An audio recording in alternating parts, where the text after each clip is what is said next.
diulang-ulang. Nah, makanya tidak ada janji hidayah untuk orang yang didakwahi.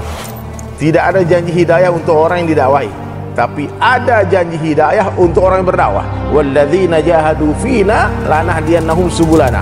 Siapa yang bersungguh-sungguh di jalanku. Fina itu apa maksudnya? Jalan Allah.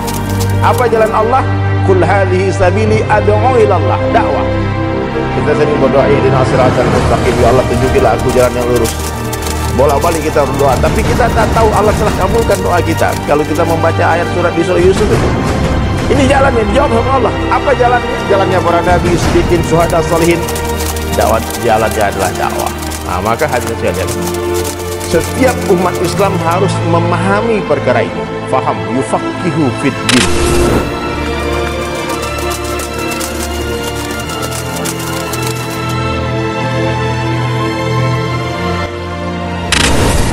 Bismillahirrahmanirrahim.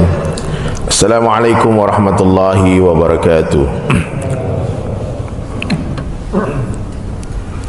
Innal hamdalillah nahmaduhu wa nasta'inuhu wa nastaghfiruh wa nu'minu bihi wa natawakkalu alayhi wa na'udzu billahi min shururi anfusina wa min sayyiati a'malina may yahdihillahu fala mudilla lahu wa may yudlilhu fala hadiyalah.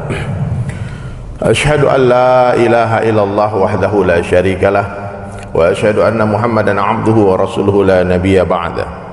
Qala Allah ta'ala fil Qur'anil Karim, a'udzu billahi minasy syaithanir rajim, bismillahirrahmanirrahim. Wa man ahsanu qawlan mimman da'a ila Allah wa 'amila shalihan wa qala innani minal muslimin. Wa qala Nabi sallallahu alaihi wasallam, ad-dinu yusrun, agama itu mudah, atau kama qala Rasulullah sallallahu alaihi wasallam. Baik hadirin sekalian yang dirahmati Allah Subhanahu wa taala, kita luangkan masa barang 7 sampai 10 menit ya untuk bermudzakarah, untuk mengulang-ulang lagi pembicaraan tentang kibri Allah, tentang kebesaran Allah, sampai kebesaran Allah masuk ke hati kita. Jadi satu kali itu pernah orang bertanya kepada Sayyidina Ali tentang definisi dakwah. Wahai Ali, apa itu dakwah? Maka beliau menjawab dengan sebuah kalimat yang sederhana, dakwah adalah takrar, mengulang-ulang pembicaraan tentang kibri Allah, kebesaran Allah, sampai kebesaran Allah masuk ke hati orang yang berdakwah. Jadi jangan salah paham Pak. Hari ini orang salah paham, dia pikir dakwah itu untuk orang. Bukan. Orang lain hanya sarana dakwah, tapi diri kita adalah sasaran dakwah. Dakwah itu yang sempurna, Nabi katakan permisalannya seperti azan. Coba dengar Pak, Allahu Akbar, Allahu Akbar 2 kali, Allahu Akbar 3 kali, Allahu Akbar 4 kali. 4 kali diulang-ulang kebesaran Allah, supaya apa? Masuk ke hati kita. Tanya sama Ustaz Akmal, kalau belajar bahasa Arab, kalau 3 kali diulang-ulang namanya jamak, kalau 4 kali namanya takrar, diulang-ulang. Nah, makanya tidak ada janji hidayah untuk orang yang didakwahi. Tidak ada janji hidayah untuk orang yang didakwahi, tapi ada janji hidayah untuk orang yang berdakwah. Walladzina jahadu fina lanahdiyannahum subulana. Siapa yang bersungguh-sungguh di jalanku. Fina itu apa maksudnya? Jalan Allah. Apa jalan Allah? Qul hadhihi sabili ad'u ila Allah, dakwah. Kita sering berdoa, ihdinas siratal mustaqim, ya Allah tunjukilah aku jalan yang lurus. Bolak-balik kita berdoa, tapi kita tak tahu Allah telah kabulkan doa kita kalau kita membaca ayat surat di surah Yusuf itu. Ini jalannya dijawab sama Allah. Apa jalannya? Jalannya para nabi, siddiqin, syuhada, sholihin.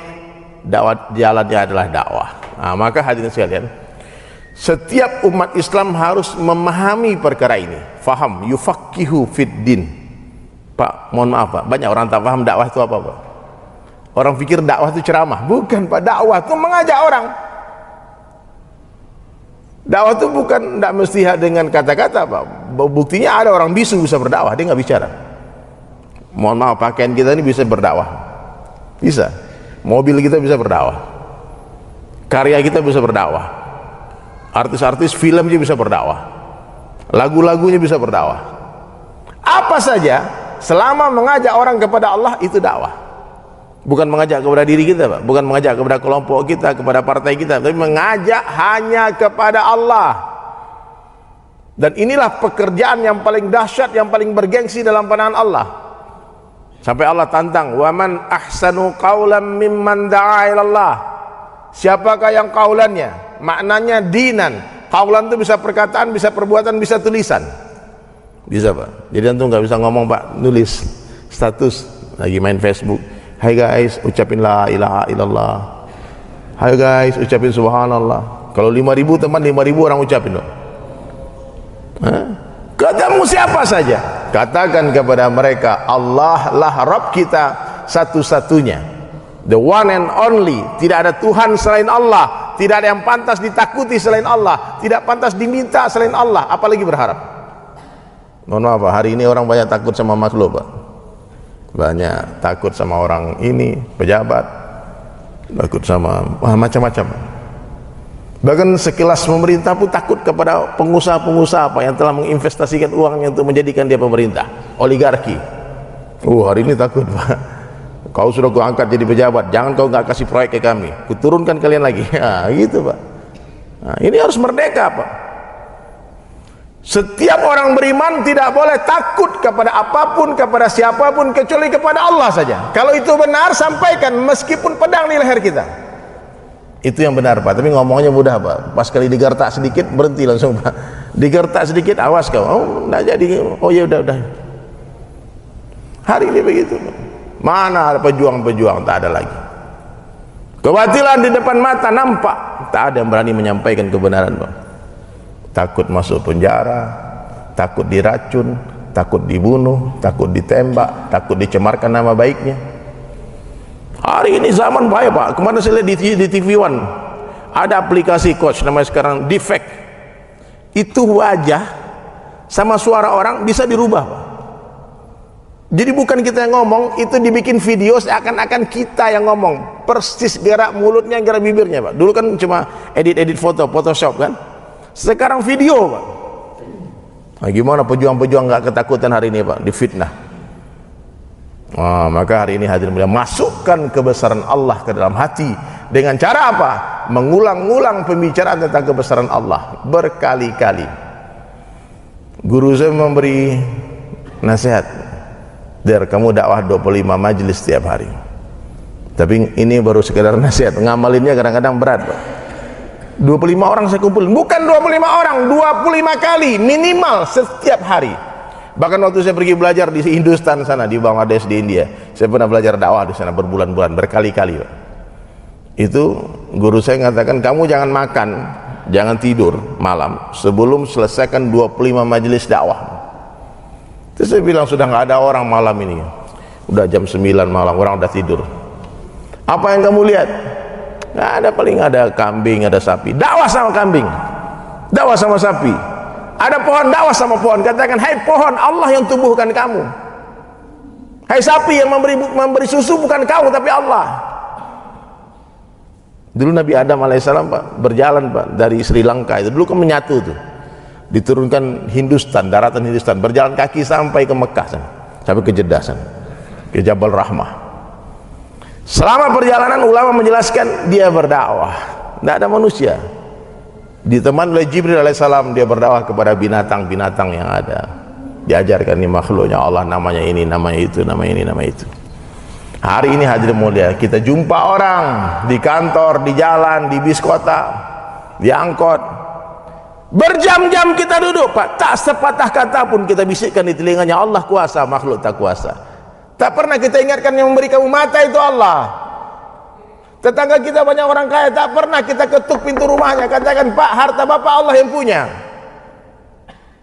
Satpam perumahan kita Pak, puluhan kali kita mondar-mandir, mungkin ribuan kali sudah bertahun-tahun di sini, ribuan kali, setiap hari bisa 5 kali bolak-balik Pak. Kalau subuh keluar, masuk lagi, berarti minimal 10 kali kita menatap wajah satpam Pak. Pernah nggak sekali aja antum dakwah sama satpam? Hei, udah sholat kau belum? Ini satpam perumahan ini Pak, pas azan mereka kumpul Pak, sampai hari ini. Jadi ingatin nggak bisa-bisa Pak. Nah, itu yang punya power siapa? Kepala RT RW itu datang sana.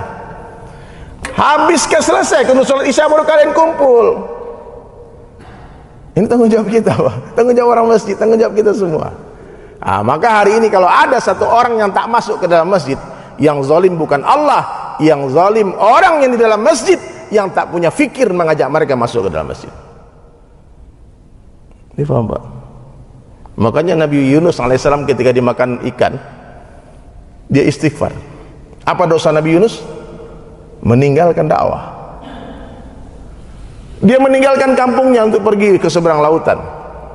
Ternyata di atas kapal banyak orang, di atas kapal passengernya. Kapal dihadang ikan paus, ikan nun besar, Pak. Kata satu ahli hikmah, nahkoda kapal, dikatakan ada di atas kapal ini satu orang yang punya dosa yang begitu besar, kesalahan yang begitu besar.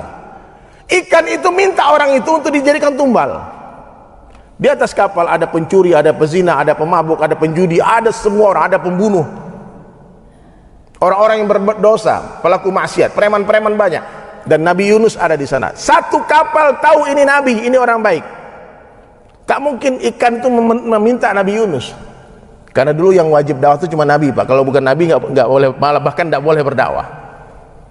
Maka kesalahan terbesar seorang nabi apa? Meninggalkan dakwah. Kalau sekarang tidak ada lagi nabi, kerja dakwah telah ada di pundak umat Rasulullah. Kalau saja perintah Allah yang paling besar adalah dakwah, maka meninggalkan dakwah adalah dosa yang paling besar. Tidak ada dosa yang lebih besar daripada dosa meninggalkan dakwah. Mungkin sebagian besar baru pertama kali mendengar kalimat ini seumur hidup, Pak. Gara-gara dakwah ditinggalkan terjadi kemusyrikan, orang murtad, masjid sepi, kemaksiatan di mana-mana, korupsi di mana-mana. Tapi kalau dakwah dibuat, orang berbondong-bondong masuk Islam, maka dicabutlah, Pak, ditulis nama seluruh passenger kapal. Nabi Yunus santai-santai saja, semua ketakutan. Ternyata pas ditarik ambil lotre, yang keluar nama siapa? Nabi Yunus. Berteriak seluruh passenger kapal, katakan no, tidak, ini pasti sebuah kekeliruan, tak mungkin Yunus. Ulang lagi. Nabi Yunus dibela oleh para pelaku maksiat, pendosa di atas kapal. Oke, diulang lagi. Yang kedua kali nama siapa yang keluar, Pak? Nabi Yunus. Yang ketiga kali katanya kalau sekali lagi Yunus yang keluar, terpaksa kita lemparkan dia ke laut. Di dalam perut ikan, apa taubatnya Nabi Yunus alaihissalam yang masyhur? La ilaha illallah, la ilaha illa anta subhanaka inni kuntu minaz zalimin. Aku orang yang zalim. Jadi kalau kita nggak dakwah, Pak, kita zalim. Tetangga kita tuntut kita, satpam tuntut kita, anak kita. Kalau kita sudah dakwah, tak mau ikut. Nabi Nuh anaknya sampai mati sama istri tak ikut. Jadi kalau ada hari ini antum melihat ustadz kiai anaknya nggak taat sama Allah, terus antum bilang, oh ustadz apaan lo? Itu sama aja antum ngomong, hei Nabi Nuh, Nabi apaan kamu? Sama aja antum ngomong gitu. Nabi Ibrahim tuh ayah ibunya nggak dapat hidayah. Rasulullah SAW paman-pamannya banyak nggak dapat hidayah. Jadi jelas, hidayah Allah berikan hanya kepada orang yang mau saja. Siapa yang mau, Allah tak peduli dia siapa, meskipun dia seorang pendosa, seorang pelaku maksiat. Kalau dia berjalan menuju Allah, Allah berlari menghampiri dia. Tapi meskipun dia anaknya Nabi, istrinya Nabi, bapaknya Nabi, pamannya Nabi, temannya Nabi, tetangganya Nabi, kalau tak mau, Allah tak bagi hidayah. Ya, Allah tanpa kita, Pak, tetap Allah yang maha mulia. Tapi kita tanpa Allah sampah, Pak. Iya, Pak. Nah, ini harus diingatkan lagi. Seandainya seluruh manusia setakwa Abu Bakar, sesoleh nabi-nabi, tak akan menambah kemuliaan Allah sedikit pun. Seandainya seluruh manusia sejahat Fir'aun, sejahat Abu Jahal, itu pun tak akan mengurangi kemuliaan Allah sedikit pun. Kita yang perlu Allah, Allah tak perlu kita. Maka sekarang saatnya hadir mulia, berlarilah kepada Allah sekarang juga. Jangan tunggu nanti keburu mati. Jangan tunggu kapan-kapan, nanti keburu dikafani. Kain kafan tak berkantong. Apa yang kita bawa hanya iman dan amal saleh. Semoga dipahami hadir mulia mulai hari ini. Semua yang hadir mendengarkan suara saya berniat asar nanti ajak satu orang masuk masjid, minimal satu orang.